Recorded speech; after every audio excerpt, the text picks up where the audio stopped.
On Christmas morning, it must have been 4 or 5 years ago now, I woke up in Milwaukee, Wisconsin to the entirety of my mother's family waiting for me by a highly lit tree.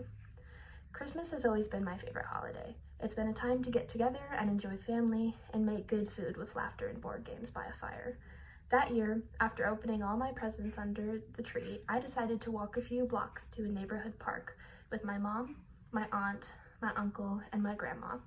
We were going to play kickball in the baseball fields, since the weather had been nice for a few days there, melting any snow that could have covered the plates. The older kids and my dad, the people in our family who did not enjoy going out into the cold at 9 a.m. on a Saturday, on Christmas morning, stayed home, which was upsetting to me, but I knew the 5 of us would have fun, especially since my aunt's dog got to come along, and she would be sure to try and pop the ball. After we had each rounded third at least 10 times, I was getting tired and wanted to go home, understandably. My grandma, being the party person she was, decided that she had to kick one more time in order to win the spontaneous holiday kickball game. So we each took stance at one of the bases, my uncle pitching the ball at her slowly. Her kick went far enough to be called a home run, and she took advantage of it. She sped past first, then second, and we didn't even have a chance of getting the ball before she got back to home. But then at third base, she stopped. My mom called out to her, but there was no reply. It's hard to remember what exactly happened next, but I know she ended up on the ground, with my mom and her siblings gathered around, telling me to take the dog outside the fence. That morning, they each took turns pumping her chest and trying to breathe life back into her, while she lay on the frozen ground of the baseball field. At some point, my uncle called an ambulance, and she was taken away to the hospital to be hooked up to all kinds of wires. She survived that day because of my mom, my aunt, and my uncle, and we thankfully all went to visit her that Christmas afternoon. Even though she looked tired and almost alien with so many tubes connected to her, I was thankful she was alive. But as time went on, that happy feeling of getting to keep my grandma slowly faded as she spent more and more time in the hospital, from falling and breaking her femur to cracking her skull on the concrete. Each time she made it out of the hospital, she looked a little less alive and a little less like my loving grandma. So when the day came that my mother had to drive to Wisconsin to spend the last days she would ever get with her mom, I have to say I was thankful.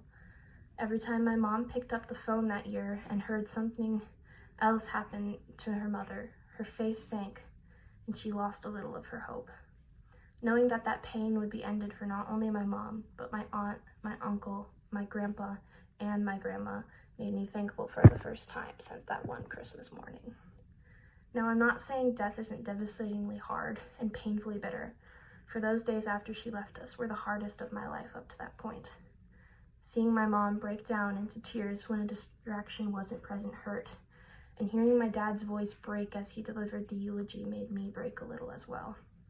But after that tear-filled ceremony, we walked up the hill to a cemetery where my grandma would be buried and sang her favorite song while we said our goodbyes, and that was incredibly sweet. The year following, my mother healed and talked about my grandma with a happy sort of strength instead of feeling lost every time she heard the name. In that year, I had never been more thankful for the gift of death.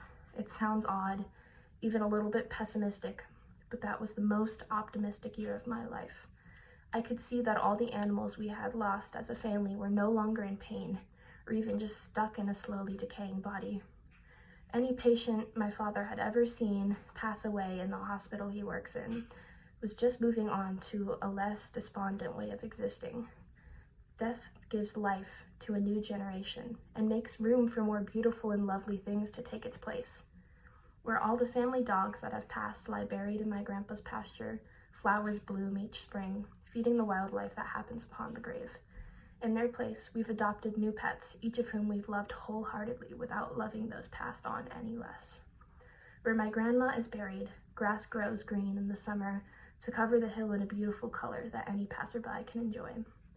So when death comes, whether it be to a friend, a family member, or even to you, know that with that loss comes a relief from what can be overwhelming pain and the gift of brand new and wonderful life.